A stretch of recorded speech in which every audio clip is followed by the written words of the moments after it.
Este vídeo responde dos preguntas muy concretas. ¿Qué prácticas atentan contra la integridad académica y qué consecuencias tienen esas malas prácticas en la docencia? Pero para ello, primero, hay que definir lo que se considera una mala práctica. Todos conocemos la fábula de Esopo del grajo soberbio y el pavo real. En esta, un grajo se adorna con las plumas de un pavo y trata de hacerse pasar por uno de estos, pero los pavos lo desenmascaran y lo expulsan del grupo. Esopo escribe esta historia con un objetivo muy claro, para que nadie pretenda alcanzar la gloria por méritos ajenos. Esta es, en esencia, la cuestión central de las prácticas deshonestas en el ámbito académico. Pero más concretamente, ¿qué entendemos por prácticas deshonestas? O al decir de Esopo, adornarse con plumas ajenas. Toda práctica deshonesta atenta contra dos principios, el de la originalidad y el de la veracidad científica, y supone siempre una falta de respeto hacia el trabajo ajeno. ¿Qué entendemos por original u originalidad? El diccionario de la Real Academia de la Lengua define lo original como dicho de una obra científica que resulta de la inventiva de su autor y añade escritura, cuadro original, el original de una escritura, de una estatua. Aquí no se entiende originalidad u original como algo nunca visto, diferente a todo lo demás, novedoso. En este caso, por original, se entiende que es el resultado de la inventiva del que se presenta como autor.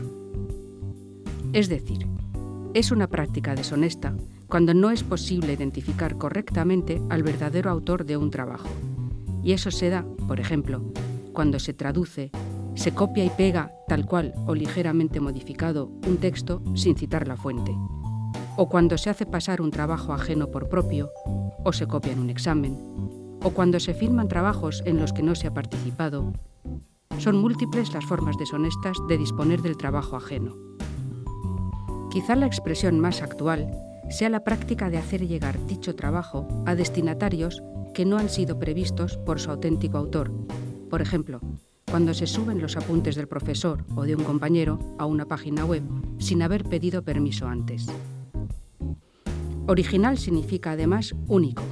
Por ejemplo, en el caso de una factura, solo se puede emitir un original, siendo lo demás copias.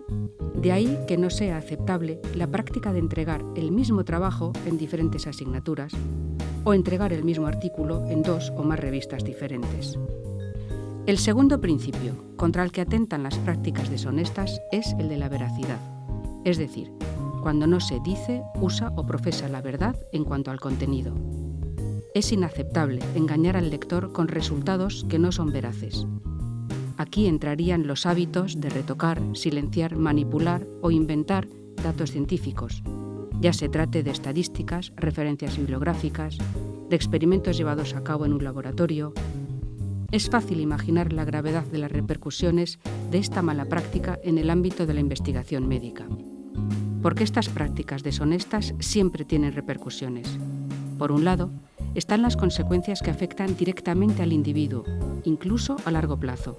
Por ejemplo, un título de doctor fraudulentamente adquirido puede ser revocado una vez concedido si se demuestra que ha habido una práctica deshonesta, como el plagio, y no hay un plazo para interponer una denuncia de plagio. Esta noticia recoge cómo a una doctora se le retiró en el 2015 el título obtenido en el 2004 mediante una denuncia del 2010. A corto plazo también hay consecuencias. La mayor parte de las universidades tienen normativas que recogen las sanciones que dejan rastro en el expediente.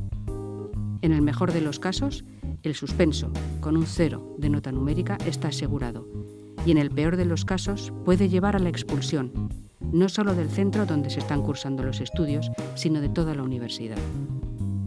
Sin embargo, no es esto lo peor. Lo peor es que, al disponer del trabajo y esfuerzo ajenos, el proceso formativo y de aprendizaje del infractor no existe. Al final del recorrido formativo, no se han adquirido los conocimientos o destrezas que después, en una vida profesional futura, se revelarán como imprescindibles.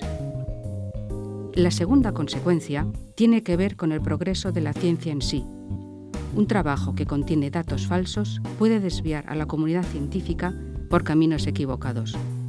es difícil calcular el daño que podría haber causado el investigador de la Universidad de Cornell en Nueva York con los resultados falsos en sus estudios sobre el cáncer, un campo en el que se investiga contrarreloj y en el que hay tantas vidas en juego.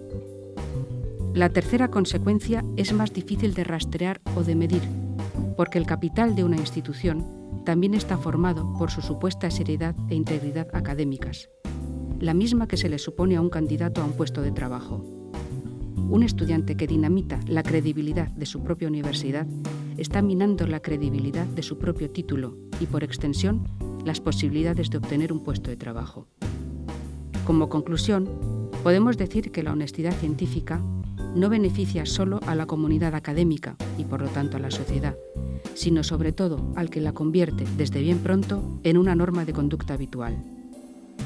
Una vez hecha esta introducción, queda por ver cómo se pueden prevenir, detectar y evitar estas malas prácticas en el aula, porque no estamos condenados a convivir con ellas. De momento, muchas gracias por su atención.